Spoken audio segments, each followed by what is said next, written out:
акыркы суроомдо эле кайра сөздөрүм уланып кетип атат да сизге. Мына азыр мына чечүүчү учур келип калды. Мына бүгүн жогорку кеңеш карап атат.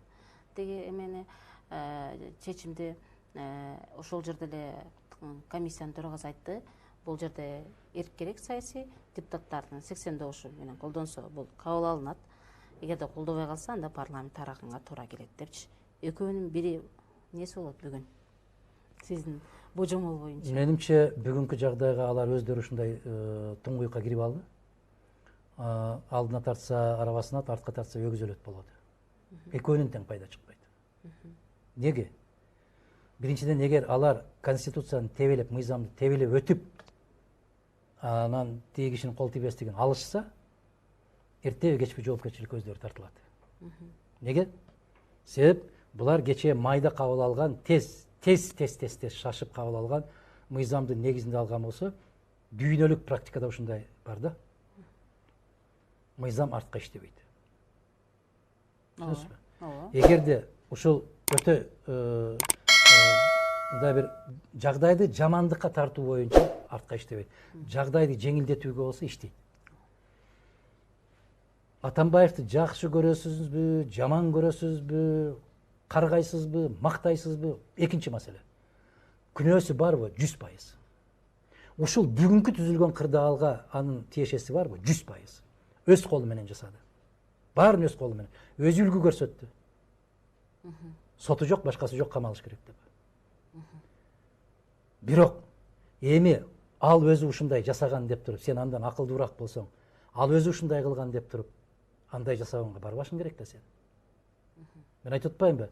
Ал киши жагабы жакпайбы экинчи маселе. Мыйзамды сыйлаганды үйрөнбөйбүзбү? Мен айтпадымбы жана, артка иштей албайт ал мыйзам. Атамбаевдин баягы кол тийбестик макамын ала албайт булар. Мен айттым убагында, ушул алешемдиктер болуп атканда, ушул азаматтардын баары жанында жүргөн, ушулар чогуу жасаган. Ошол мезгилде иштейт эле кандай болуп? Президенттиктен кеткенге чейин ишеним көрсөтпөй кетирсе, анда экс-президент макамы жоюлмак. Анда бүгүн алып барып камап койсоң туура болмок. Бирок андай жасай алган жоксуң го. Биз айтып аттык да, биз деп аттык да. Мына көпчүлүк коалицияны башкарган кишилерге да айттык да, коалицияны тараткыла. Кайрадан мыйзамдуу шайлоого баргыла, барыша алган жок да. Эми бүгүн чыганактарын иштеп отурат. Ошондо биз ушул жолго барсак, кыргыз тарыхы башкача жол менен кетмек экен деп. Мен айттым, жол кетти, кылычыңды ташка чап деп. Кезинде айтпайсың да, бүгүн айтасың. Достуктан жек көрүүгө бир кадам дегенге ишенесизби? Ошон үчүн мен айтам го, дос деп айтууга өтө этият мамиле кылыш керек. Сиздин эсиңизде барбы? Мен 20 жыл башта интервью бергенде айткан экен, менде дос жок деп. Ошондо дагы журналисттер, аябай, анда ким, мен көптөгөн досторум келип айткан, анда биз кимбиз деп, силер пикирлешсиңер, саналаш. Мен билбейм, эртең менин башыма кандай иштер түшөт, ошол кезде кандай болосуңар. Андай боло албайсыңар. Эми дос деген бул улуу, ыйык түшүнүк. Болсоң Манас менен Алмамбеттей бол. Же болбосом Курманбек менен Аккандай бол. Боло албайсыңбы? Ал сөздү колдонбо. Анан чай дос, кызмат дос, табак дос. Андайлар боло эле келет да. Достуктун кадырын кетирип бүтөт. Ошон үчүн эмне дейт? Амархаям, көрүнгөн менен бир болгончу жалгыз болгон жакшы, көрүнгөндү жегенче ачка жүргөн жакшы деп. Керемет сөз да.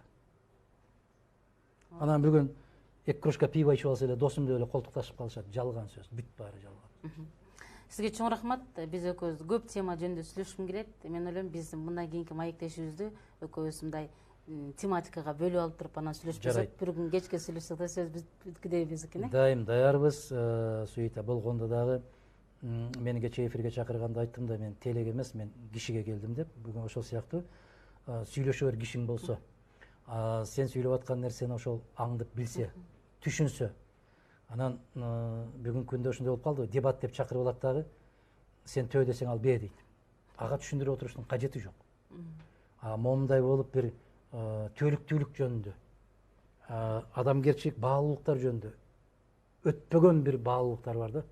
Банктын акчасы эмес, базардын базары эмес, ресторан эмес. Адамгерчиликке таандык болгон төлүктүү баалуулуктар бар. Ошонун тегерегинде канчалык көп ой жүгүртсөк, биздин коомубузга кошкон салымыбыз ошол болот.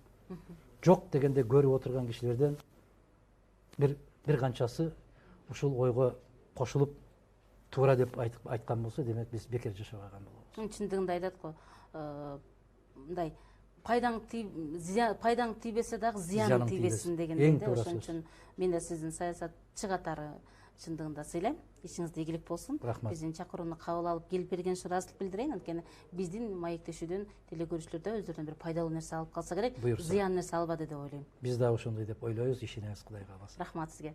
Урматтуу телекөрүүчүлөр, эскерте кетейин. Бүгүн биздин студиябызда мурданкы депутат, коомдук саясий ишмер Адыхан Мадумаров болду. Берүүнү мен Сүйүтө Соорбай алып бардым. Кайрадан жолугушкунча саламатта.